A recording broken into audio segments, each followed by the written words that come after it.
సరిహద్దుల్లో భద్రతను సమీక్షించాలని భారత్ నిర్ణయం. గుజరాత్లోని భుజ్ ఎయిర్ బేస్ను సందర్శించిన రక్షణ మంత్రి.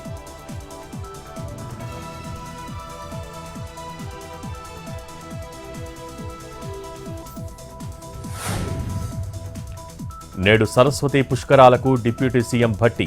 నిన్న 80,000 మంది భక్తుల పుణ్యస్నానాలు. ముక్తేశ్వర స్వామిని దర్శించుకుంటున్న వేలాది మంది.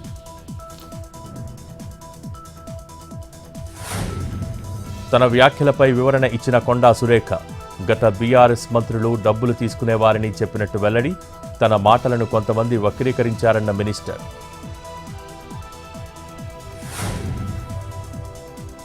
భారత క్లీన్ ఎనర్జీ విప్లవానికి నాంది పలికాం.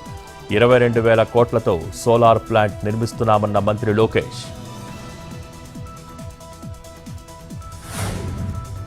హైకోర్టును ఆశ్రయించిన కడప మేయర్. తనపై విధించిన అనర్హత నిర్ణయాన్ని సవాల్ చేస్తూ పిటిషన్. ఈ నెల 22కు విచారణ వాయిదా.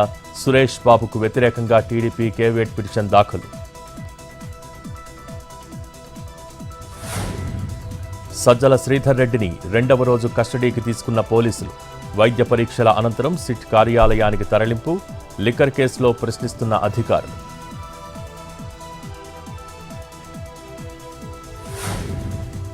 వంశీపై మరో కేసు నమోదు. అక్రమ మైనింగ్కు పాల్పడ్డారని ఆరోపణలు. ఫిర్యాదు చేసిన మైనింగ్ ఏడీ.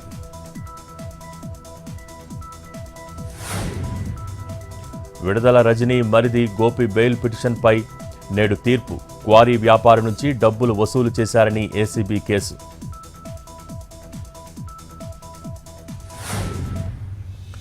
మే 20 నుంచి విశాఖ స్టీల్ ప్లాంట్లో సమ్మె సైరన్.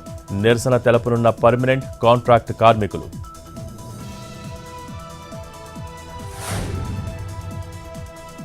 తిరుమల భక్తులను మోసగించిన బెంగళూరుకు చెందిన ట్రావెల్ ఏజెంట్.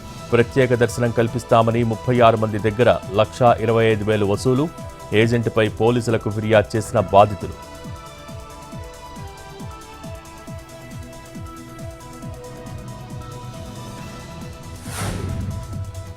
తిరుమల శ్రీవారికి భారీ విరాళం. 10 కోట్ల రూపాయల విలువ చేసే గోల్డ్ ఇచ్చిన భక్తుడు.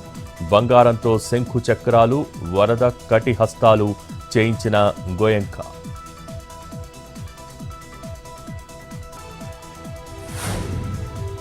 అన్నమయ్య జిల్లా మట్లిపెద్దూరులో రెచ్చిపోయిన దొంగలు. ఎల్లమ్మ తల్లి ఆలయంలో చోరీ. శివారు ప్రాంతానికి హుండీ ఎత్తుకువెళ్లి నగదు అపహరణ.